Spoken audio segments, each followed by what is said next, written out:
జై తెలంగాణ. రేవంత్ రెడ్డి తెలంగాణ రాష్ట్ర ముఖ్యమంత్రిగా ప్రమాణ స్వీకారం చేసిన నాటి నుండి తెలంగాణ ప్రజలను, తెలంగాణ రాష్ట్రాన్ని, తెలంగాణ వాదాన్ని, నాదాన్ని, నినాదాన్ని అడుగడుగునా అవమానపరుస్తున్నాడు. అమరవీరుల త్యాగాలను అపహాస్యం చేస్తున్నాడు. చులకన భావంతో చూస్తున్నాడు. ఆ తరుణంలో రాష్ట్రీయ గీతం కాడికెళ్ళి మొదలు పెడితే ఆంధ్రులతో స్టార్ట్ చేసిన కాడికెళ్ళి ఇప్పుడు ఇవాళ ఒక కొత్త అవమానానికి పరదా తీసిండు. రోషయ్య విగ్రహాన్ని హైదరాబాద్ లో పెట్టిండు. ఏ రోషయ్య ముఖ్యమంత్రి ఉన్నప్పుడు వందలాది మంది యువకులు, విద్యార్థులు, నిరుద్యోగులు ఆత్మహత్యలు చేసుకున్నారో, ఏ రోషయ్య ఇప్పుడు ఆయన అంటున్నాడు గాంధేయవాది అని రోషయ్యను. అయ్యా, ఆయన పాలనలోనే లాఠీ దెబ్బలతోటి, రబ్బర్ బుల్లెట్లతోటి విచ్చలవిడిగా విచక్షణారహితంగా పేల్చిండ్రు. లట్లతో కొడితే చేతులు ఇరిగినాయి, కాళ్ళు ఇరిగినాయి, తలలు బలిగినాయి, హాస్పిటల్లో ఉన్నారు. కొంతమంది హ్యాండిక్యాప్ అయినరు. ఇప్పుడు అంత దమనకాండ చేసి రక్తాన్ని ప్రతి పల్లెల చిందించినటువంటి వ్యక్తి విగ్రహాన్ని తీసుకొచ్చి నువ్వు హైదరాబాద్ లో ఆవిష్కరణ చేసినావు కదా. ఇది తెలంగాణ ప్రజల, తెలంగాణ అమరుల ఎంతో మంది యాదయ్య సొంటోళ్ళు కావచ్చు, సాయ సొంటోళ్ళు కావచ్చు, వేణుగోపాల్ రెడ్డి సొంటోళ్ళు కావచ్చు ఆత్మహత్యలు చేసుకున్నారు. మీద పెట్రోల్ పోసుకొని చనిపోయినరు. యాదయ్య చనిపోయే ముందు ఆయన పాలనలో, రోషయ్య పాలన ఎంత ఘోరంగా ఉండే అంటే, ఒక ర్యాలీ యూనివర్సిటీ నుంచి అసెంబ్లీ దాకా తీసుకుపోతామంటే పర్మిషన్ ఇవ్వకుండా అందరినీ గేట్లలో లోపల పెట్టి కుక్కలను కొట్టినట్టు కొట్టిండ్రు. ఆ టైంలో యాదయ్య బయట నుంచి వచ్చి మీద పెట్రోల్ పోసుకొని 7 పేజీల లెటర్ రాసి, నువ్వు మమ్మల్ని ఆ బాటలో కూడా పోని అంటున్నావు కదా, నేను ఆ బాటలో 50 అడుగులు పోతా అని చెప్పి మీద పెట్రోల్ పోసుకొని విద్యానగర్ సైడ్ ఉరుక్కుంటా ఆత్మహత్య చేసుకుని చనిపోయిండు. అది చూసిన తర్వాత, ఇది ఫిబ్రవరి 20వ తారీఖు జరిగింది. మార్చిలో సాయి, ఇంజనీరింగ్ చదువుకున్నటువంటి సాయి, సూర్యాపేట బిడ్డ, నేను బతికున్నాక బయటికి పోనిస్తలేరు కదా, నా చనిపోయిన తర్వాత అంటే నాకు హక్కులు లేకుండా చేస్తారు కదా, చనిపోయిన తర్వాత నా శవాన్ని అమరుల స్తూపం దగ్గర తీసుకుపోయినాకనే మా ఊరికి తీసుకుపోవాలని ఆఖరి కోరికగా రాసుకున్నాడు. అంటే ఇటువంటి అన్ని మేము చూసినాం కదా. ఈయన పాలనలో అటువంటి వాడు తెలంగాణ రాష్ట్రం వచ్చిన తర్వాత అటువంటి వాళ్ళ విగ్రహాలు తెలంగాణలో ఉండు అనేదే గుండె మీద గడ్డపార పెట్టి పొడిచినవు రేవంత్ రెడ్డి. మాలాంటి ఉద్యమకారులకు, అమరుల కుటుంబాలకు, అమరుల ఆత్మ క్షోభించేటట్టుగా నువ్వు చేసినావు. నువ్వు అంటున్నావు కాంగ్రెస్ కు సేవలు చేసిందని అంటున్నావు. కాంగ్రెస్ కు సేవలు చేస్తే నీ గాంధీ భవన్ లో పెట్టుకోవా విగ్రహాలు, లేకపోతే నీ ఇంట్లో పెట్టుకో విగ్రహం. నీ ఇంట్లో పెట్టుకొని చుట్టూ పొద్దున్న లేస్తే ఎన్టీ రామారావు, రాజశేఖర రెడ్డి, తర్వాత రోషయ్య ఇటువంటి వాళ్ళందరి చుట్టూ తిరుగుకుంటా ప్రదర్శన చేసుకుంటూ కూర్చో, మాకేం పెద్ద ఫరక్ పడదు. నువ్వు ఆంధ్రాలో ఉమ్మడి ఆంధ్రప్రదేశ్ ఉన్నప్పుడు 13 ఉమ్మడి జిల్లాలు ఉండే కదా, దాంట్లో దేశ ప్రధాని అయినటువంటి పివి నరసింహారావు ఎక్కడెక్కడ ఎన్ని జిల్లాలలో విగ్రహాలు ఉన్నాయో మాకు చెప్పు జర ఒకసారి. చెన్నారెడ్డిది ఎక్కడన్నా పెట్టినా చెప్పండి.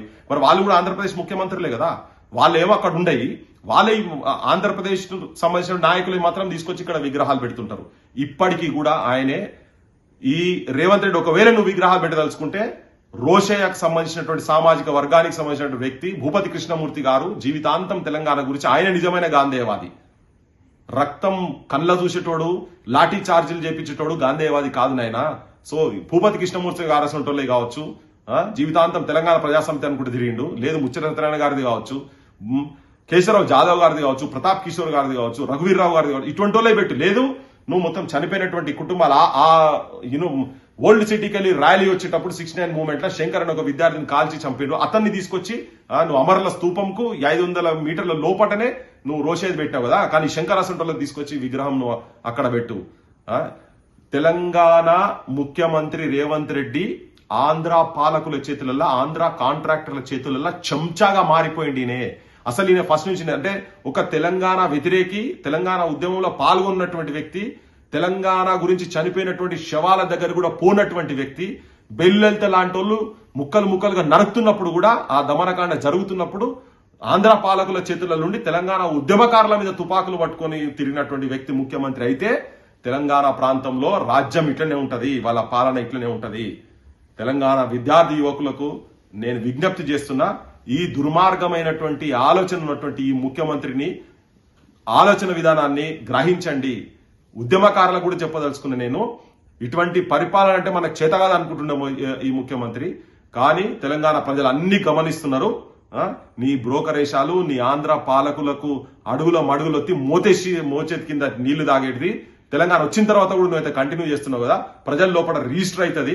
నువ్వు ఎంత అవమానపరుస్తున్నావు తెలంగాణ ఉద్యమకారులను, అమరులను, అమరుల ఆత్మలను ఇట్లా క్షోభింపజేస్తున్నావో నీకు సోయి లేదు. కానీ ఇది జనం లోపల రిజిస్టర్ అవుతున్నదని చెప్పుకుంటూ జోహార్ తెలంగాణ అమర వీరులకు మేము వాళ్ళ త్యాగాల జెండాలను, అమరుల త్యాగాల జెండాలను, వాళ్ళ గుండెలో ఉన్నటువంటి తెలంగాణ భవిష్యత్తు నిర్మాణం ఏదైతే ఉండేనో వాళ్ళ గుండెల సవ్వడిల ప్రతిరూపాలై మేము జీవించుకుంటా వాళ్ళ ఆశయ సాధనకు ఎల్లప్పుడూ కృషి చేస్తామని చెప్పి యువతరం కూడా దానికి నడుము కట్టాలని విజ్ఞప్తి చేస్తున్నా. జోహార్ తెలంగాణ అమర వీరులకు.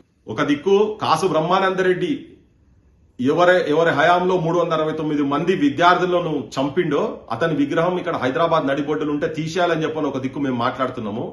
ఇక్కడ ఉన్నటువంటి ఆంధ్రాకు సంబంధించిన ముఖ్యమంత్రుల విగ్రహాలు కూడా తీసేయాలని మాట్లాడుతున్న తరుణంలో నువ్వు రోషయ్య విగ్రహం ఇక్కడ పెట్టినావు కదా, గుర్తుపెట్టుకో. ఒక రోజు వస్తుంది ఈ విగ్రహాలన్నీ పార్సల్ చేసి ప్యాకింగ్ చేసి ఆంధ్ర ప్రాంతానికి మేము పంపించే రోజు వస్తుంది. ట్యాంక్ బండి మీద విగ్రహాలు ఆంధ్రలో విగ్రహాలు అయితే తీసి కూలగొట్టి తీసి ట్యాంక్ బండ్లో పడేసినామో నీళ్ళలో పడేసినామో ఇక రేపు భవిష్యత్తులో ఈ విగ్రహాల పరిస్థితి కూడా రేపు అట్లనే అవుతుంది. పంపించే రోజులు దగ్గరికి వస్తాయి, గుర్తుపెట్టుకో. ఇవాళ మీరు సంకలు ఎగరేసుకుంటే తిరుగుతుండు కావచ్చు, కానీ ఒక రోజు తప్పకుండా తెలంగాణలో వస్తుంది. ఆ రోజు గురించి వెయిట్ చేసుకుంటా కూర్చోవలసిన అవసరం ఉన్నది.